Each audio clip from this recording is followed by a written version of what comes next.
Volvámonos Verdes. Síguenos en Spotify. Si los hechos son las semillas que producen conocimiento y sabiduría, entonces las emociones e impresiones de nuestros sentidos son el suelo fértil en el cual esas semillas deben crecer. Rachel Carson. Hola a todos, estamos en una nueva entrega de nuestro lindo podcast Volvámonos Verdes.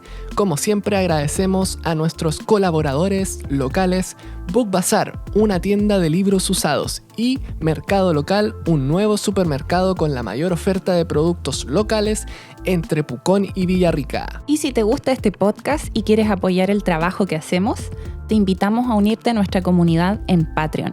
Serás la primera persona en escuchar los nuevos episodios sin comerciales y tendrás acceso a contenido exclusivo. Si te quieres unir a nuestro lindo proyecto, anda a www.patreon.com/volvámonosverdes o haz clic en la descripción de este episodio. Así es.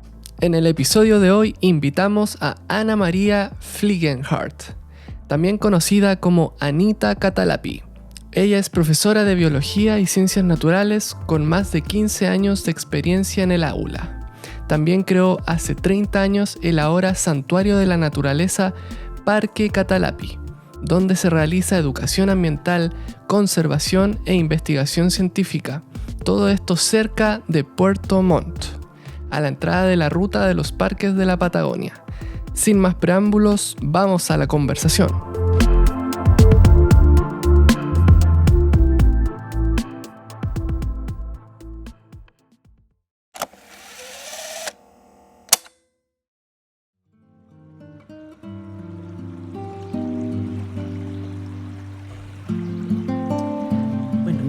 Ana María Fliegenhardt es un nombre holandés de abuelos que llegaron de colonos un poco a esta zona, Osorno, otros a Gorbea.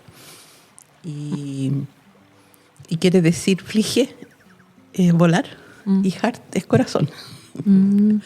Y por ahí puedo decir que mi corazón se conecta y vuela con la naturaleza. Y así empezó un poco el Parque Catalapi, que es desde el aula y desde darme cuenta, trabajando con adolescentes, darme cuenta que lo que más los motivaba y lo que más les entusiasmaba era tener estas aventuras de giras de estudio un poco bien alternativas hacia la naturaleza.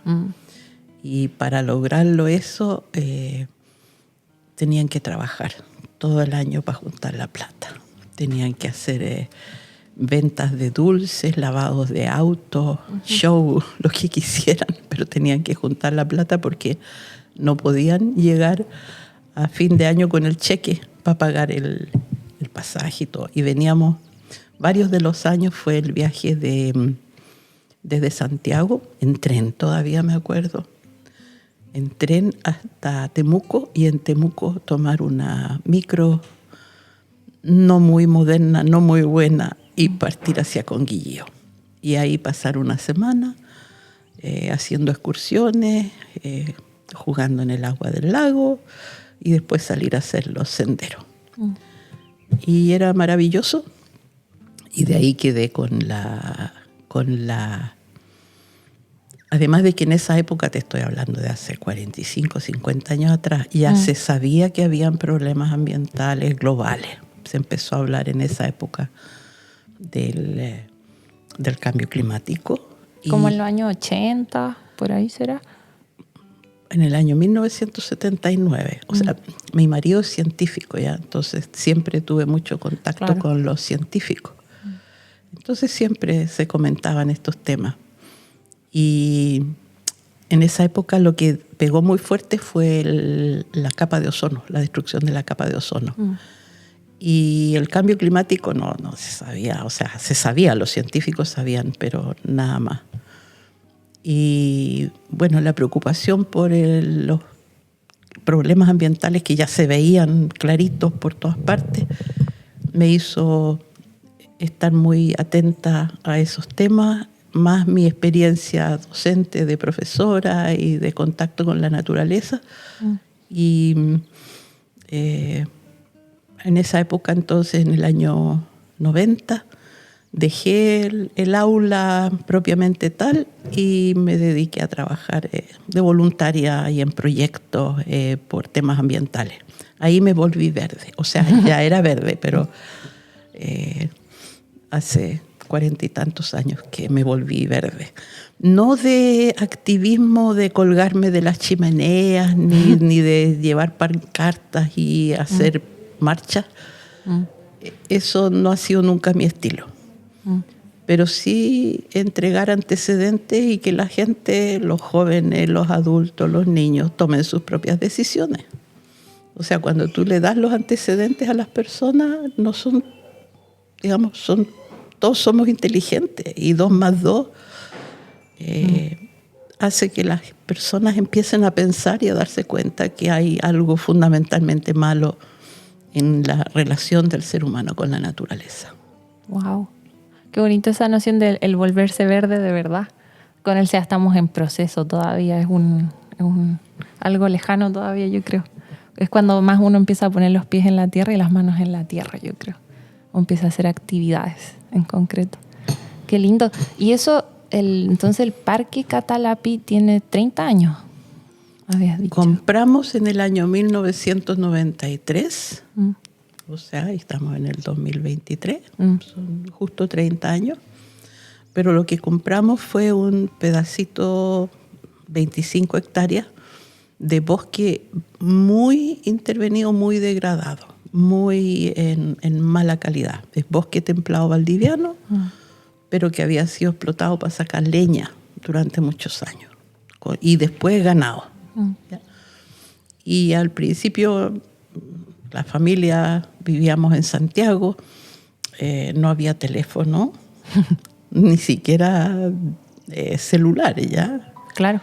El camino era pésimo, la ruta 5 no estaba entera pavimentada y era una vía, ¿ya? Entonces era peligroso, caro, y los pasajes de avión eran carísimos. Entonces al principio, durante los primeros 10 años, fue dejarlo tranquilo, que la naturaleza empiece a hacer cercos. Nosotros desde Santiago, en el Parque Catalapi, un cuidador, un guardaparque con su familia, y las indicaciones para el guardaparque era que no entren las vacas de los vecinos, armar los cercos y cuidar. Y de a poquito empezar a conocer el terreno, la vegetación, y desde la distancia nosotros veníamos en los veranos. Y así entonces empezamos de a poco a hacer los senderos. ¿Ya tenían una visión de lo que querían hacer en el parque? Mira, teníamos un sueño, pero así como súper lejano, súper difuso, ¿ya? Mi marido, por hacer investigación, por conocer mejor el bosque, una hija por hacer conservación, planificación del territorio, y yo para hacer educación. Entonces, al principio, este sueño súper difuso, no teníamos plata, o sea, no somos gente de que tener un negocio que financia la conservación, ¿ya? Entonces, teníamos que trabajar de Santiago y veníamos los veranos y nos dedicábamos a cuidar la tierra, el bosque y los arbolitos. Y fue maravilloso ver cómo iban respondiendo y creciendo. Entonces, 30 años atrás, en esas idas y venidas de los veranos, plantamos unos alerces, plantamos unas araucarias, unos raulís, que no son del ecosistema, ¿ya? Pero que ha sido una experiencia súper linda verlos cómo crecieron. Y hace poco hice estas araucarias que plantamos, hace poco hice una publicación de un Instagram, no sé si lo vieron. Creo que sí lo vi, sí, que estaban más grandes ya. Es que este verano, hace poco, las araucarias son árboles dioicos, que tienen los sexos separados. Entonces, por primera vez, una de las araucarias, hay 3, una de las araucarias dio la piña donde se van a formar los piñones. Y eso se ve desde abajo. Entonces, hace poquito le vi los piñones y dije, mira, pero aquí vamos a ver si es que la naturaleza nos quiere regalar los machos para el polen. Y empecé a mirar los machos a los lados y efectivamente hay por lo menos uno. El otro todavía no sabemos el sexo de la otra araucaria. O sea, tuvieron que pasar 30 años para que uno supiera qué sexo tenían los árboles. Y crecen súper lento. Mi mamá tenía una araucaria pequeña cuando yo era chiquita y no ha crecido casi nada. No le debe gustar el clima, el suelo. Sí, está en macetero. No, por eso. Ahí no va a crecer nunca. Ahora pusimos unas aquí donde vivimos, aquí en Pucón, en los Nevados, y deberían crecer un poco más. Hay que tener mucha paciencia, me parece. Mira, para ser verde hay que tener paciencia. Sí, y tolerancia. Y persistencia, porque el cambiar las conductas y los valores de las personas es bien difícil. Sí, toma harto tiempo. Y eso se ha visto aquí en Pucón, tenemos el lago contaminado y eso va a ser un proceso súper largo. Pero, o sea, depende cómo uno lo mire. Si lo miras en términos de los tiempos humanos, es un proceso largo. Pero si lo miras en tiempos de la naturaleza,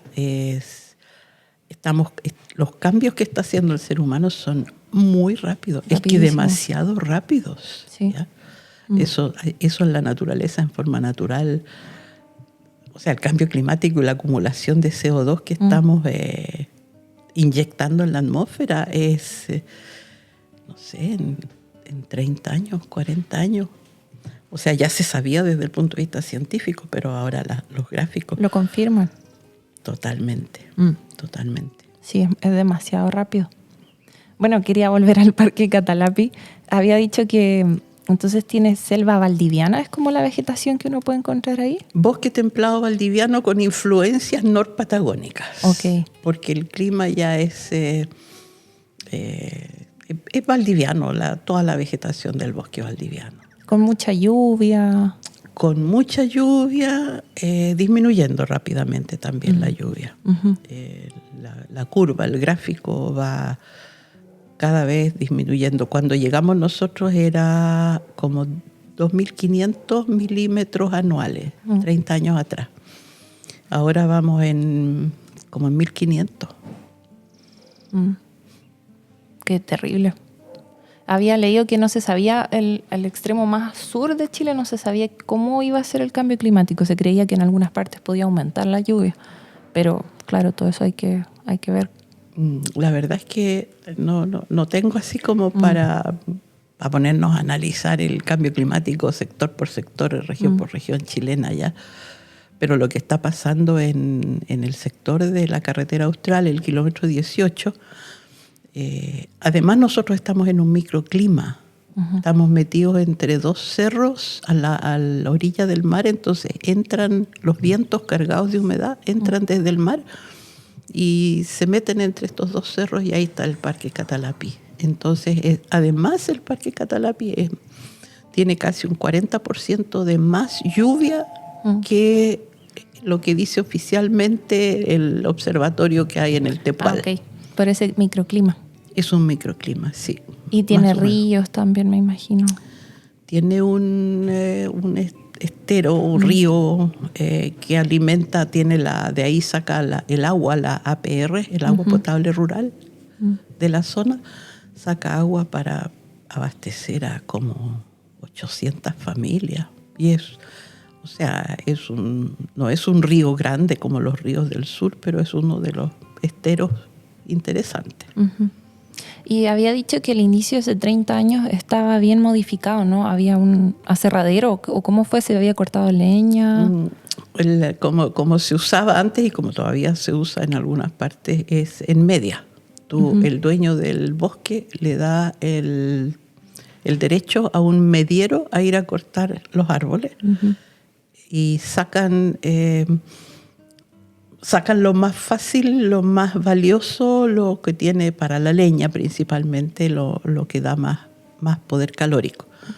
Entonces, en ese sentido, nunca había sido cortado todo a tal raza y habían dejado atrás los árboles que tienen menos valor, menos poder calórico. Por Sí. ejemplo, los canelos. Entonces, en el bosque del parque, cuando compramos, todavía habían canelos grandes. Canelos grandes no se puede decir viejos porque los canelos no llegan a muy viejos. Se mueren, crecen rápido y se mueren rápido. No sabía. Estos son 300, 400 años. O sea, un canelo de 300 años es un don canelo Viejito. viejito y ya está de repente con el viento se caen. Pero habían sacado todos los coihues grandes, todos los mañíos grandes, todos los ulmos grandes, ¿ya? Los melí. Ahora el ecosistema típico es un bosque de mirtáceas. Entonces están todas las mirtáceas que son el arrayán, la luma, ahí se me fue, el melí y la murta. Okay. ¿Ya? Entonces esas son las 4 especies y esas 4 crecen lentas. Las 4 especies son muy aromáticas pero crecen lento. Entonces los arrayanes grandes también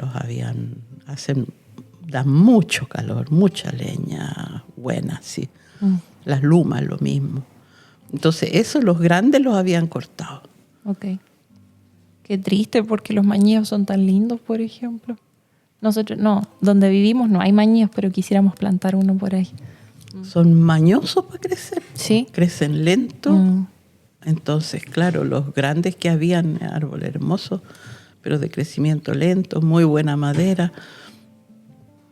Entonces, mañíos todavía hay pocos allá, muy pocos. Hemos plantado nosotros unos pocos, pero crecen lento.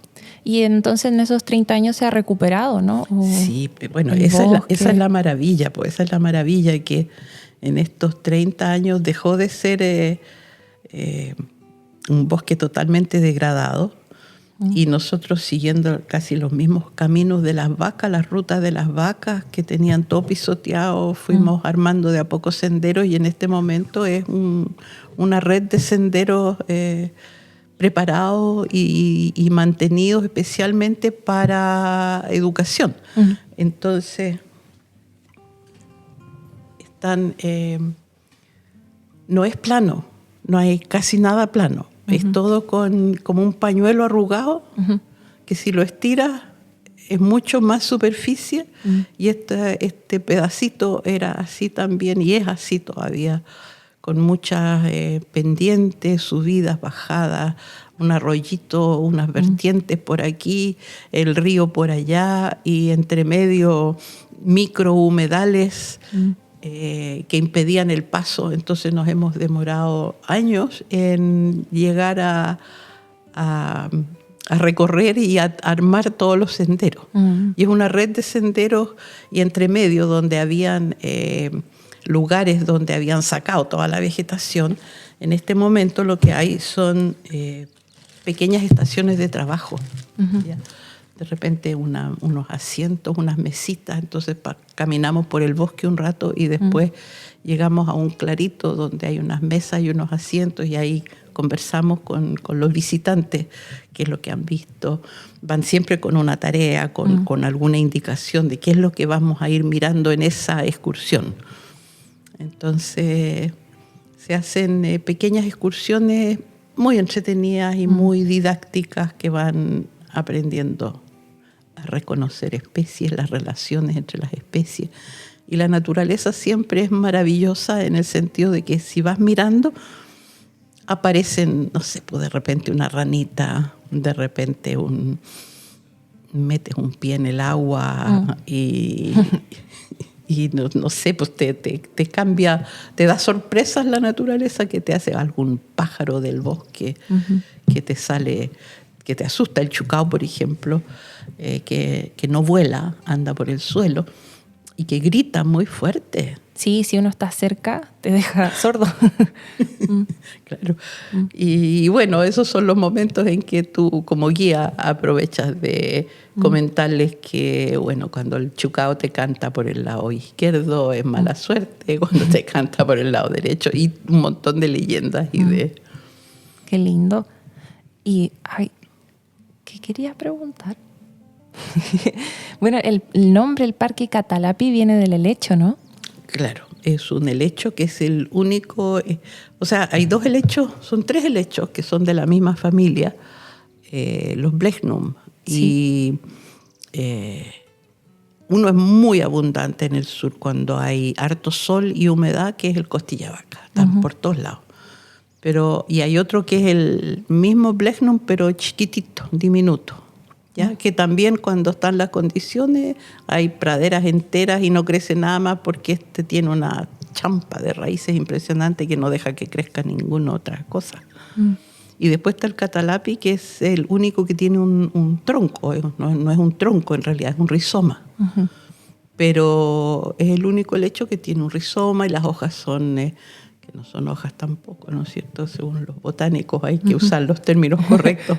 Sí. Pero claro que tiene como un raquis, un centro, y de ahí la textura es bien diferente. Y el hábito de crecimiento también es diferente. Entonces, siendo de la misma familia que el costilla de vaca, es bien distinto y es más escaso, es más mañoso, digo yo. Necesita semi-sombra. Más mañoso. Mañoso, sí. Y tiene que ser lugares donde hay buena luz, pero no pleno sol. Ahí se mueren. Y mucha sombra también se mueren, ¿ya? Tiene que ser medio. Sí, por eso, si son regodiones, son mañositos y, bueno, en algún momento también dije igual que nosotros, porque no dejamos que entre cualquier persona. Ese es un privilegio del que está cuidando. Si dejas que entre todo el mundo y no te lo cuidan, entonces, ¿qué? Claro. No estás cuidando. Sí, es parque privado. Parque privado para la conservación y para la educación y la investigación. Científica. Sí. Y estas son las 3 cosas que se hacen ahí, ¿no? Que sí había visto. Y que hacían salidas, me parece. Hoy me dieron tantas ganas de inscribirme a esos, que tenían talleres de educación ambiental o de formadores de educación ambiental, me parece. Sí. Salías con colegios. Bueno, son todos los programas que tenemos. Mira, mañana en la exposición que hago aquí en el Congreso del Centro Internacional de Desarrollo para la Educación Sustentable, ahí hago por eso ando aquí. Me invitaron a hacer una presentación de qué es lo que somos, qué es lo que hacemos en el parque. Así que ahí tengo una presentación PowerPoint que yo creo que va a quedar en línea, que la pueden, no sé, después lo pueden conectar para que la gente que quiera saber más que lo mire. Pero sí, hacemos, en términos de educación, hay que educar a todo el mundo. Sí, hay que tanto a adultos como niños pequeños, sí. A todo el mundo. Entonces, educación ambiental es para todo el mundo y tenemos una variedad de programas de educación ambiental para escolares. Para escolares los vinculamos al currículum. Entonces, van a hacer la excursión allá, pero esa excursión tiene objetivos de distintos niveles y de distintas asignaturas, pero así buscados explícitamente, que el profesor que vaya puede decir, anotar en su libro de clase, y yo cumplí este objetivo en esta excursión, con una indicación previa, qué es lo que puede hacer antes de ir a la excursión el profesor y qué es lo que... Porque durante la excursión lo que pasa es que las personas se interesan en el tema, pero no lo alcanzan a aprender todo. Entonces, antes les ayudamos un poquito que sepan a qué es lo que van, que no es un paseo, no van a ir a correr nomás y jugar, que también queremos que jueguen, que es muy importante, especialmente para los adolescentes y para los niños chicos. O sea, para todo el mundo es importante que jueguen, ¿ya? Pero además cumplen una serie de objetivos del programa oficial de estudio. Eso es para los escolares. Y después atendemos a pues estudiantes de magíster que quieren, que no puede ser pura teoría, tienen que ir a probar sus instrumentos, a ver qué es lo que, a entender las dificultades de hacer investigación de campo, por ejemplo. Sí. Que tú puedes tener todo muy bien calculado. Nada sale como uno esperaba. Nada sale como lo esperabas y de repente estás en lo mejor de tu experimento, de tu medición y te das cuenta que te faltó, no sé, un papel para medir el pH, no sé, que te falló. Batería. O la batería no funciona.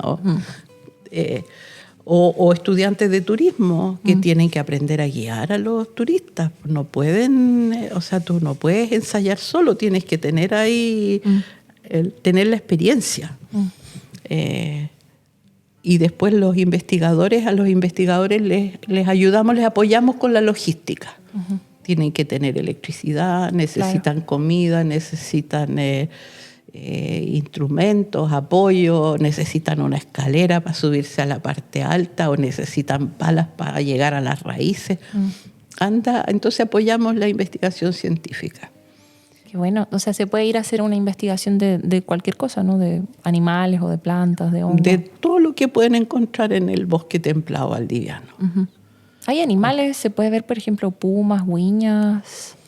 Huiñas, ¿sabe? sí. Tenemos todo un sistema de cámaras trampa donde es ya de varios años. Y con esas cámaras trampa en el parque han encontrado huiñas, huiña melánica y huiña de la habitual, huiñas con su cría. Wow. O sea que ya están arranchadas, ya están, hicieron hogar por ahí porque andan con cría, zorro, pudú escaso. Hemos visto pudú, pero hay muchos perros. ¿Y se les meten los perros también? Sí, esos son un drama, porque las cámaras trampa lo que más detectan de vida silvestre de mamíferos son precisamente perros. Perros. Y para eso habría que hablar con los vecinos, ¿o no? ¿Pueden ser perros sueltos también? O sea, perros sin dueño. También, pero en general son perros de los vecinos, pero en el campo todavía no existe esa conciencia de que los perros, o sea, de la ciudad es peor, porque de la ciudad van a botar los perros al campo. Sí. Y los vecinos del campo todavía no tienen esa conciencia de que los perros son un problema y los gatos lo mismo. Ahora, a mí me ha costado explicarle a mis papás que el gato hay que tenerlo dentro de la casa. Y ellos pensaban que uno llegaba a vivir ahí al bosque y el gato iba a estar fuera libre. Y ahora hay un concepto que se llama gatos indoor, de tenerlos adentro. O si salen con una campanita. Por último, sí. Por último, ¿no es cierto? Pero claro, la campanita le avisa a los pajaritos que anda por ahí. Que anda por ahí. Sí. Y tú me preguntabas por puma. Y cuando llegamos 30 años atrás, efectivamente, nuestro guardaparque vio un par de veces, no mucho, pero vio un par de veces y se sabía de que el puma llegaba hasta los vecinos a matar cordero. Sí. Porque estamos entre el Parque Nacional Alerce Andino y el mar. Y es una zona de pequeños propietarios agrícolas de subsistencia. Ahora ha cambiado, pero totalmente. Pero ellos tenían sus corderos y sus vaquitas y llegaba el puma y les mataba. Y todos los años se sabía de que había llegado el puma. Y nosotros nunca tuvimos puma, nuestro guardaparque lo vio, pero nos dejaron marcas en un árbol, como todos los felinos. Los pumas tienen que limar sus uñas, afilar sus uñas. Sí. Entonces nos dejaron un árbol marcado. Así que esa es una de las excursiones que llegamos hasta el árbol y no le decimos a los chicos qué es lo que es. Tienen que descubrir ellos algo, porque eso es parte del encanto, yo creo, que dejarlos que descubran ellos. Entonces, lo que sí tenemos son huellas, de un librito de huellas, y las huellas construidas en una masilla especial en una tablita. Entonces pueden ellos ver el tamaño de la huella y les damos un pie de metro y tienen que medir en el árbol y según la altura a que están las marcas, entonces tienen que llegar y después podemos ver cuáles son los posibles mamíferos que podrían haber hecho eso. Entonces ahí vemos perros. Los perros tienen otro tipo de uñas, no las pueden esconder, entonces puede ser un perro. No, ya no es un perro. Y por el tamaño. Entonces al final llegan a la conclusión que era el puma. Y eso debe ser fascinante pensar que pasó un puma por ahí. Claro, también. que por ahí anda el puma. Sí, eso es lo genial de las cámaras trampa también, que a uno le muestran que hay seres que uno ni siquiera se habría imaginado que estaban por ahí. Claro. Y que no se ven y no los vas a ver. Con las cámaras trampa también hicieron un grupo científico, hizo una investigación de los monitos del monte. Y Y resulta que durante mucho tiempo se creía que el monito del monte estaba muy en peligro porque había muy poco. Lo que pasa era que no sabían dónde y cómo poner las cámaras trampa para pillar a los monitos del monte. Claro. Porque si los pones en el suelo, los monitos del monte casi no andan en el suelo. Entonces, a raíz de una investigación científica que hicieron sobre el monito del monte, por ahí nos quedamos con buena información, con fotos, con todo el conocimiento y armamos un paquetito didáctico con un pequeño video sobre los monitos del monte, con fotos de ahí del Parque Catalapi, también con fotos de otras partes. Y después está en la página web del Parque Catalapi, porque después tenemos que hablar de eso. Pero está todo ahí gratis para que el que quiera lo vea. Sí. ¿Ya? Sí, estaba viendo la página web y había mucho material.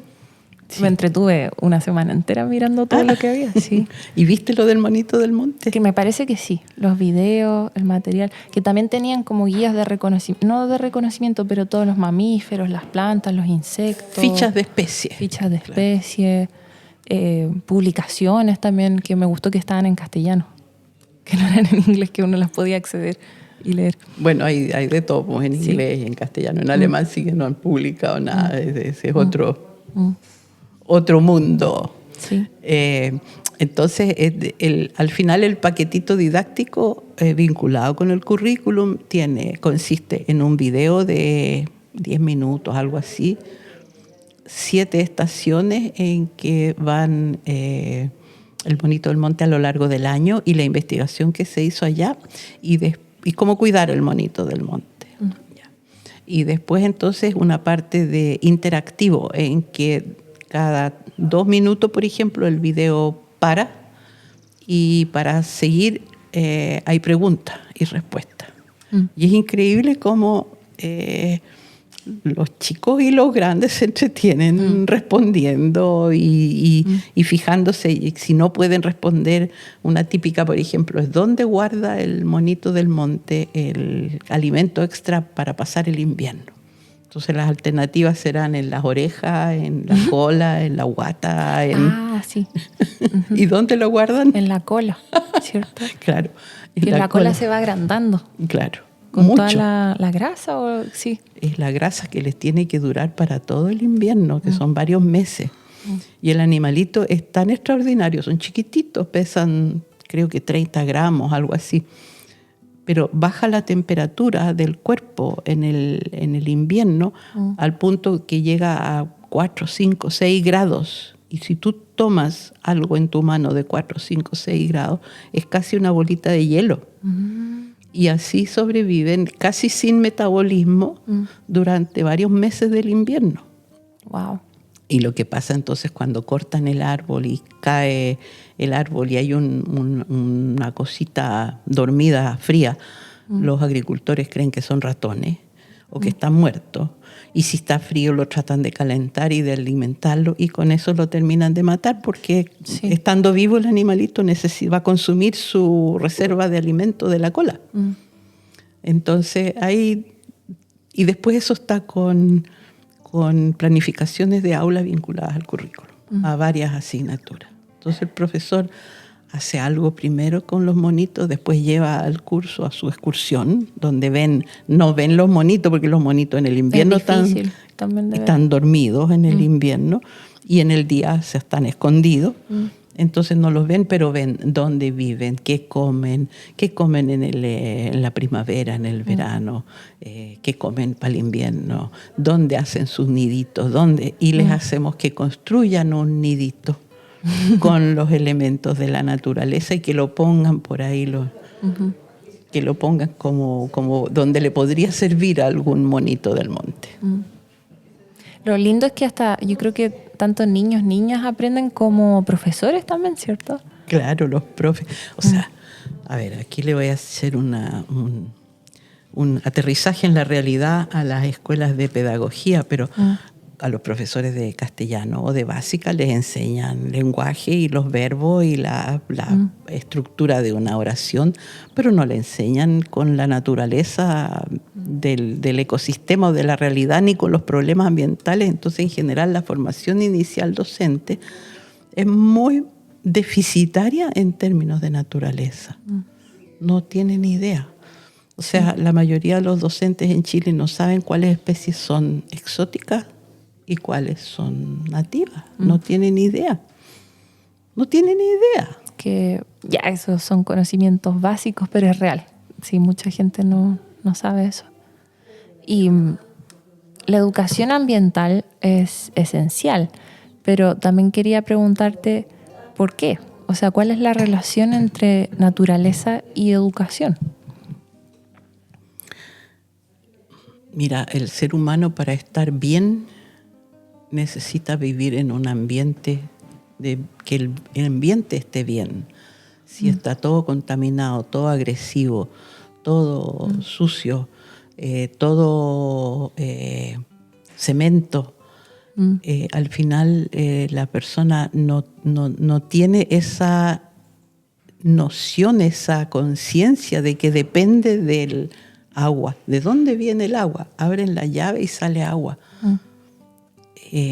Van al supermercado y compran cosas empaquetadas con tinturas, con preservantes, que no son sanas ya, y en este proceso se empobrece. O sea, te estoy dando toda la conexión del ser humano con la naturaleza. Entonces, si no logramos entender que somos naturaleza y que para vivir bien necesitamos que la naturaleza esté bien, vamos a seguir destruyendo como estamos haciendo ahora y como estamos empezando a sufrir las consecuencias. Pero si no tenemos mejor conciencia de cómo cuidar la naturaleza, esto va a ir de mal en peor. Entonces no puede ser eso. Claro. Y por otro lado, tampoco podemos dar puras malas noticias, porque tantas malas noticias y tantos problemas, al final la gente piensa, oye, yo ya tengo problemas con mi pareja, día a día, con mis hijos, con mi plata, con mi casa, ya no quiero más problemas, y además es tan grande que no lo puedo solucionar, así que chao con la cuestión ambiental. Entonces ese mensaje de repetir las puras malas noticias no es lo propio, lo importante, lo interesante que debemos hacer como educadores ambientales. Es al revés, tenemos que ir mostrando la dependencia esencial, que somos naturaleza, pero al mismo tiempo ir mostrando las maneras cómo vamos a cambiar, cómo está cambiando el mundo, porque está cambiando rápidamente, y esas buenas noticias es lo que tenemos que dar. Y tengo aquí unos gráficos. Con esto voy a terminar mi presentación mañana. No sé si lo voy a alcanzar, pero quiero que lo veas, los gráficos. Ahí podemos después ponerlo también en nuestras redes. Claro, la presentación entera si quieres. ¿Dónde lo...? A ver, espérate, tengo en el... Es muy cierto eso de las malas noticias. Y eso son las noticias. Las noticias, después lo buscamos con calma y te lo muestro. Pero tú sabes cuál es la transformación energética del mundo, considerando promedios de todas partes, ya no son curvas ascendentes, son curvas exponenciales. Cómo está cambiando, la rapidez con que está cambiando las fuentes de energía del ser humano. Promedios mundiales. Y son curvas exponenciales como van subiendo. Y por otro lado, la investigación científica también en el último informe del Panel Intergubernamental de Cambio Climático, el informe 6, que lo llaman el reporte 6, dan las indicaciones de cómo lograr rápidamente el cambio. Y la primera recomendación que hacen es disminuir la producción del metano. Y eso significa que tienen que poner, tapar las chimeneas de donde sacan el petróleo. Esa es la fuente principal de metano. Y eso es fácil de hacer. Es cuestión de un par de leyes y pasarle multas a las petroleras que tienen mucha plata. Claro que la plata también la usan para hacer lobby, para que no les pasen esas multas. Claro. Pero eso significa, es cuestión de poco tiempo, ya les va a llegar, pronto les va a llegar. Sí, se demora, pero sí les va a llegar. Pero les va a llegar, ya. Y con eso, con esa... bueno, y también el metano tiene distintas fuentes de donde llega a la atmósfera, ¿ya? La más importante es el de las chimeneas del petróleo. Sí, también se había visto desde el espacio, creo que en un país, ahora perdí el nombre, pero era en Asia Central, donde se veían las nubes de metano que salían de una fábrica y decían que era impresionante la cantidad, que se les llama flare, creo que en inglés, que son los escapes de metano, me parece. Sí, sí. Y que se tapan nomás. Bueno, deberían dejar de quemar también combustibles fósiles. Claro, pero la quema de combustibles fósiles termina en CO2 en el aire, que es menos activo para destruir... para calentar. Para calentar. La atmósfera, el CH4, el metano, es mucho más activo para calentar. Sí. Entonces, por eso, o sea, a raíz de la investigación científica también saben eso. Y te dicen, mira, si ustedes tapan todas las liberaciones de metano, se disminuye el cambio, el aumento de temperatura en promedio mundial 0,5 grados. Que es mucho. Es mucho. Sí. ¿Ya? Entonces, o sea, les va a llegar a los... Y entre medio, por otro lado, todo lo que se ha progresado en la obtención de energía renovable. Sí. También están los gráficos de cómo en los últimos 10 años han pasado a ser curvas exponenciales. También. Sí. En la disminución de los costos que tenían, ¿cierto? Esa es otra, el valor de producir electricidad a partir de fuentes de... ¿Renovables? Sí. Ha ido disminuyendo y calculan que de aquí al 2030 ya va a ser mucho más barato producirlo con fuentes renovables. Y Chile está siendo líder en el tema del hidrógeno verde. Entonces... Ahora, claro, la producción de hidrógeno verde hay que hacerlo con cuidado también y con precauciones. No es cuestión. Chancho. Claro, tienen que gastar la plata para hacerlo bien. Sí. Igual hay algunos efectos negativos. O sea, el hecho de estar vivos, nosotros ya contaminamos y ya producimos. Pero si lo hacen bien, pueden disminuirlo muchísimo. Hacerlo bien hecho. Sí. Sí, bueno, esas son las buenas noticias, ¿no? Esas son las buenas noticias y eso está pasando y está pasando rápidamente en 10 años. Mira, hay una página web de donde saqué todos esos gráficos, ¿ya? Es el Rocky Mountain Institute, rmi.org. RMI, lo voy a anotar. ¿Y ahí están los gráficos? Ahí están los gráficos. Hay que bucear adentro de la página, sí. O sea, no es lo primero que te van a mostrar, pero ahí están los gráficos. Bueno, y en esta onda también de buscar las buenas noticias, porque de verdad creo que son muy importantes para mantener la esperanza y el entusiasmo, si lo estamos logrando. Para no quedarse paralizado. Exacto. Para no terminar con ecofobia, que no me hablen más de la cuestión, ya estoy chato. Sí. Estoy chato con todos los problemas de la vida que tengo, entonces más encima no me tiren encima este problema que no tiene solución. Y eso es falso. Sí tiene solución. Sí. Y se está logrando. Y está mejorando. Entonces es muy importante desde el punto de vista educativo compartir las buenas noticias. ¿Y las hay? Claro, es como en una escala, ¿no? Para niños pequeños uno no puede llegar y ponerles todas las malas noticias. Primero tienen que crear esa conexión con la naturaleza, sentirse parte de ella, conocerla, maravillarse. Y después, claro, todos tenemos que ser conscientes de las cosas que están mal. Claro. O sea, no hay que ser ingenuos tampoco, que va a ser fácil y que va a ser así de la noche a la mañana lo vamos a lograr. No, eso es falso. ¿Ya? Pero que se puede, claro que se puede. Y en la educación es como que se necesita lo que le llaman el cambio de paradigma, un poco. En dos cosas. Una es hacerlo más integral, no puras especialidades que nunca miran el panorama general. Eso por un lado, o sea, esta separación en asignaturas y en especialidades está bien. Gracias a eso el conocimiento científico ha progresado y se sabe mucho. Está bien hacerlo. Pero ¿cuándo, en qué momento en el sistema educativo te hacen mirar el panorama completo? Uno se pierde ahí, se mete como en una lupa y se va al detalle y no vuelve. No vuelve. Entonces, sí. en la educación ambiental, precisamente uno de los puntos es mirar el conjunto de la sociedad, de la naturaleza y de la economía. O sea, tampoco, también hay que considerar la parte económica. Sí, sí. Porque si no tienes los recursos para parar la mesa. A mí me pasa que como estudié ecología, le decía al Seba, pero me doy cuenta que la economía tiene tanto que ver con estos impactos que vemos a diario y yo no sé nada de economía.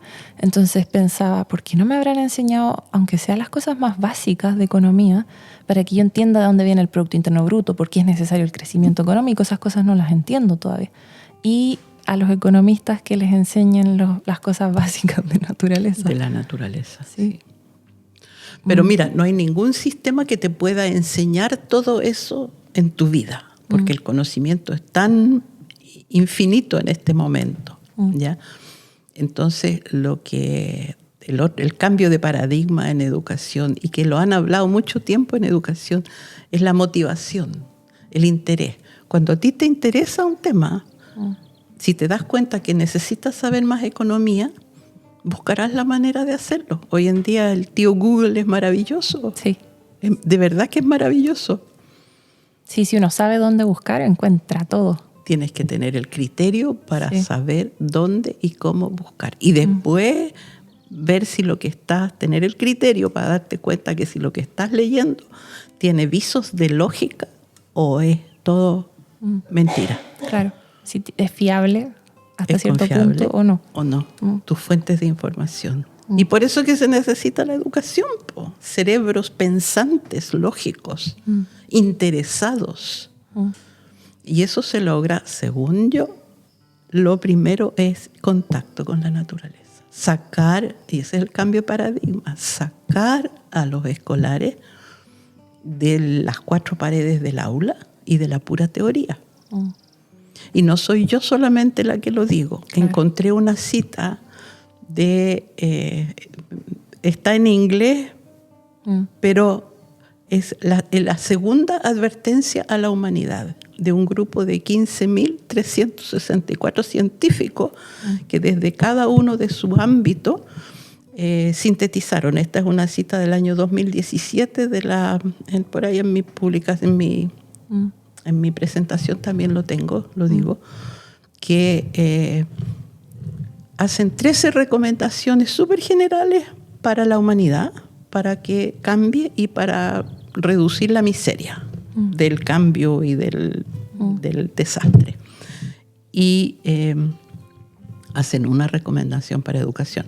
Todas las recomendaciones son súper generales, ¿ya? Que hay que reducir la población, que hay que cambiar las fuentes de energía, y todas son de ese toque. Y hacen una recomendación para educación. ¿Y sabes cuál es? ¿Cuál? Llevar a los niños más educación en la naturaleza. Esa es la única recomendación que hacen para educación, ¿ya? Y esto es del año 2017 y yo la encontré ahora durante la pandemia. Y dije, pero aquí está mi refuerzo científico. Estos son 15.364 científicos que dan una recomendación para cambiar el paradigma, como dices tú, ¿ya? Y es llevar a los niños a la naturaleza y a los adultos que la aprecien también. Claro, sí, pues no, desde pequeños tenemos que ir, pero después cuando adultos no tenemos que olvidarlo tampoco. Pero y ahí es donde empiezan los detalles, a rellenar ese cuadro, en el sentido que cuando los niños crecen en la naturaleza, terminan siendo adultos que la cuidan y que la aman, ¿ya? Y eso se ve, uno lo ve claramente en personas alrededor mío, que uno les pregunta por qué te gusta la naturaleza, por qué quieres protegerla, y siempre van a, cuando era pequeña, Sí. me llevaban a acampar y por eso generaron ese lazo. Sí. Y eso ya no son casos aislados, estudios de casos anecdóticos, esos son investigaciones, síntesis que han hecho educadores que van rellenando ese cuadro. Pero estos son los científicos del planeta, digamos que tienen sus reuniones y sus proyectos, ¿no es cierto? Pero que llegaron a esa conclusión para educación, y es cierto. Si la gente, los niños que crecen en la naturaleza, llegan a ser adultos que la cuidan. ¿Y tú has visto eso? ¿Has visto un cambio o algo, un impacto que genera en niños y niñas el estar en la naturaleza? ¿Lo has podido presenciar? Mira, no tengo ninguna investigación científica porque no, o sea, yo decidí hace años que no me interesa dedicarme a probar científicamente y tener datos, porque caigo en lo mismo que decíamos que era en el pedacito chico, ¿ya?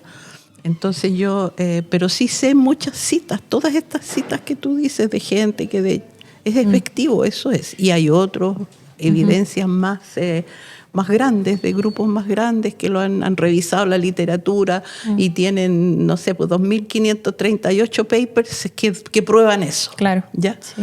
Entonces, volver a repetir eso no tiene sentido, si se sabe que es así. Entonces, a eso estoy dedicado, que promover la educación ambiental al aire libre, contacto con la naturaleza. Es bonito, es entretenido, se puede, no se necesita un catalapi para hacerlo. Hay parquecitos, hay árboles, hay placitas por aquí, en todo el sur de Chile hay bosques bonitos. Lo único que se necesita es llegar con buenos programas educativos, ¿ya? Porque no es ir a un bosquecito y decirle, ya, apréndete, este nombre científico es este, y este es este otro, y este es este otro, y al final quedan chatos con nombres científicos. Claro. Entonces no es esa la estrategia. Déjalos que descubran relaciones, que descubran un bichito, no sé, un matapiojos saliendo de su ninfa, por ejemplo, que son esos pequeños momentos y esos pequeños descubrimientos que te hacen darte cuenta de la maravilla que hay en un zancudo. Sí. O sea, imagínate un zancudo que es capaz de volar, de pillar su alimento, de estar vivos de hace cuántos millones de años que viven los insectos. No sé, son 400 millones de años, o sea, los humanos no estábamos ni como embriones, ni en formación, nada. Entonces, cada uno de esos bichitos es una maravilla. Y me recuerdo que ahora fue el Festival Reino Fungi en Pucón. Tienes otro. Y estábamos en salida a terreno, ¿no? Entonces éramos un grupo grande, mayoría de adultos de un promedio desde, no sé, 80 años hasta los más jóvenes, 19, por ejemplo. Y parecíamos niños pequeños corriendo por el bosque, todos buscando hongos, preguntándole a la profesora o a la guía. Y ahí yo pensé que es como que volvimos a ser niños un poco. Y todos maravillados aprendiendo y preguntando cosas bien, quizás básicas, no importa, pero aprendimos un montón. Exactamente. Sí, bonito. Y dentro de todo esto juega un rol muy importante, creo que las emociones, ¿no? También. O uno se le quedan en la memoria los momentos que a uno lo conmovieron de cierta forma. Sí, bueno, durante la pandemia inventamos este segundo curso de educación ambiental que tiene que ver con cómo aprende las personas, porque tenemos un cerebro maravilloso que tiene ciertas particularidades y una de ellas es que está conectada la parte del cerebro que registra las emociones, está conectada con la parte del cerebro que guarda en memoria. Cada una de estas partes tiene su nombre que no es necesario sabérselos para darse cuenta que hay distintos segmentos del cerebro que tienen una función súper específica y súper interesante y que cuando funcionan la parte que detecta la emoción, primero detectas la emoción y esa parte de tu cerebro se conecta con la memoria, donde está y se conectan entre las dos con una tercera parte que es donde está el centro de la lógica y del razonamiento. Y cuando eso sucede muchas veces, ese camino y esas conexiones neuronales se fortalecen y quedan como automáticas. Y al final hay partes del cerebro que funcionan en automático. Igual como tú aprendes a manejar, por ejemplo, o a navegar o a escribir, que termina siendo automático. Entonces, cuando has estado en esa situación de conexión de la parte emocional con la parte de la memoria, con la parte lógica, y ese camino queda tan pavimentado que al final tu cerebro te lo trae a colación, te lo presenta en bandeja. Te sale más fácil esa relación, ese pensamiento, esa conexión de la emoción con la memoria. Y te lo guarda, pues te queda guardado. Y así como doy el ejemplo de esas tres partes de la glándula de las emociones, con el centro de la memoria, con el centro de la lógica, eso sucede con, no sé, pues, lo que ves, cómo te impacta, cómo te emociona, cómo lo recuerdas y cómo lo conectas. Y lo que escuchas y lo que hueles y lo que tocas con las manos.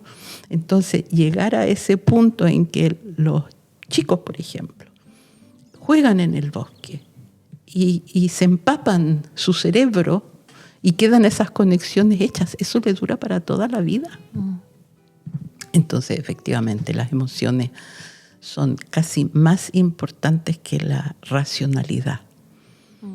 Las decisiones se toman primero por una intuición. Y puede que lo que sabes te ayude a tener más o mejores intuiciones, pero la primera decisión es pura intuición. Sí. Y después uno a veces toma decisiones y dice, las tomo mal, por ejemplo, y dice, es porque las pensé demasiado y no seguí mi intuición. Y justo hoy día me apareció una frase que decía que era de Humberto Maturana, pero no estoy segura si era de él al final, que decía algo como, no somos seres racionales, somos seres emocionales que razonan. Ahí lo tiene. Ahí lo tiene. Y en la educación ambiental, eso es muy importante, más que no sacas nada con saber mucho si no lo relacionas con la vida, si no lo relacionas con tu conducta, con lo que quieres hacer de tu vida y de tu sociedad. Entonces, estoy de acuerdo con el señor Maturana, que somos seres emocionales que razonan, y ese es nuestro cerebro. Ahora, el problema es que eso lo dice el señor Maturana perdido entre un montón de pensamientos difíciles y de palabras difíciles. ¿Ya? Pero en educación hay que hacerlo fácil. Y lo fácil es, oye, vamos al bosque, ¿quieres? ¿Te gusta? Ya, vamos a aprender en el bosque. El bosque nos va a enseñar. La naturaleza va a ser nuestra maestra. Yo te voy a ayudar, yo voy a facilitar el proceso. Te voy a poner algunas condiciones, te voy a apuntar un poco a qué es lo que puedes explorar y descubrir. Pero tú lo tienes que descubrir. Muy bonito, muy lindo. Y bueno, si uno quisiera visitar el Parque Catalapi, al ser un área de protección privada, ¿puede ir cualquier visitante o primero tiene que reservar? ¿Cómo lo hace? Tienen que reservar y con dolor del alma hay que cobrarles. Sí, pero está bien. Porque la conservación es cara. O sea, tener todo este sistema de senderos, de puentecitos, de programas educativos requiere recursos humanos que hay que pagar y es caro conservar. Y eso es uno de los cambios de paradigma, que la sociedad, las personas tienen que darse cuenta que conservar es caro. Y el Estado chileno con los parques nacionales hace un buen esfuerzo de conservar, pero falta plata, falta... Chile es uno de los países que menos plata gasta en conservación de la naturaleza. Claro, y eso nos beneficiaría a todos, a la economía, a las personas, a todos, si gastáramos más dinero en conservación. Pero es también a largo plazo, no se ve inmediatamente, me imagino, los frutos. Claro, es más fácil construir un puente, sacarle foto y ya, Claro. está listo mi puente.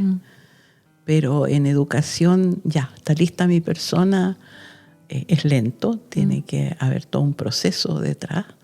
Y tampoco le puedes sacar una foto a los valores de la persona y decir, está listo, ya, ahora. Además de que no va a estar listo nunca, porque siempre hay que estar reforzando esos valores y esas. Mira, y uno de los científicos que leí también dice, después de todos estos informes científicos, dice, al principio yo creía que los problemas importantes eran de biodiversidad, de contaminación, y que con buena tecnología los íbamos a resolver. En 30 años iba a estar todo resuelto. Y este científico después dice, pero me he dado cuenta que los problemas son de ambición, de avaricia, de egoísmo, y los científicos no sabemos cómo resolver eso. Muy cierto. Claro. Entonces los científicos nos llenan de datos y nos apuntan hacia cómo creen ellos que se puede resolver, pero el trabajo de educar lo tienen que hacer los educadores. Y deberían de empezar en la universidad con formación inicial docente en estos temas. Para pedagogía, ¿no? Claro. Pedagogía, sí. Todas las pedagogías. Bueno, en realidad todas las carreras deberían de, así como dices tú, que nunca me enseñaron nada de economía, a mí tampoco nunca me enseñaron nada de economía. ¿Ya?